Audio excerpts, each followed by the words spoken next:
In the snowy, icy time, you will find an interesting phenomenon. Old-fashioned green car can still run normally, but high-tech point full of high-speed rail is often affected. It is easy to be late, which in the end is why. Green car is actually a kind of train powered by internal combustion engine. The so-called internal combustion locomotive, in simple terms, is to rely on burning oil to give their own refueling so that the train runs. Its core power source comes from a particularly powerful locomotive. The locomotive installed in a large double-turbo diesel engine. The back of the locomotive will be equipped with several large fuel tanks. One such tank can hold 20 tons of fuel. Each cylinder of the engine has a fuel injector, which is responsible for delivering fuel to the engine. The fuel injectors also have an electronically controlled injection system, which is smart enough to precisely control the amount and timing of the fuel injection, so that if too much is injected, fuel is wasted, and if too little is injected, there is not enough power.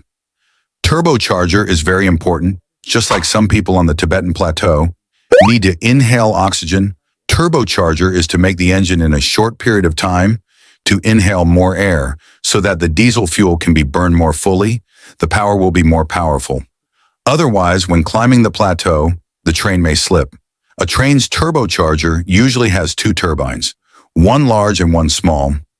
The small turbo will work first when the engine first starts to work, allowing the engine to get into shape faster and reducing turbo lag.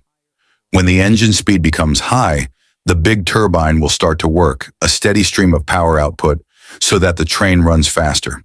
In fact, the green train does not run on the transmission box. It is also driven by the motor. The internal combustion engine is only used to generate electricity. According to the current popular saying, the green train is a plug-in hybrid.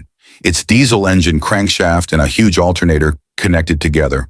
When the engine works, the crankshaft is like an engine arm, shaking the generator to turn. The electricity will be supplied to the train's suspension system and the use of electric motors. When the electric motor is energized, it generates great torque to turn the train's wheels.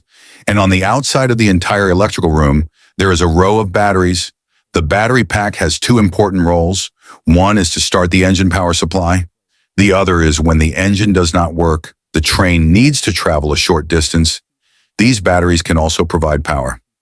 See here, you may have been clear. The reason why the green car can be in the rain, snow, and ice weather normal driving, because its power system mainly rely on diesel engines. This principle of operation does not rely too much on external conditions. Even if it snows and freezes, as long as there is diesel fuel in the tank and the engine can work properly, the green train can move.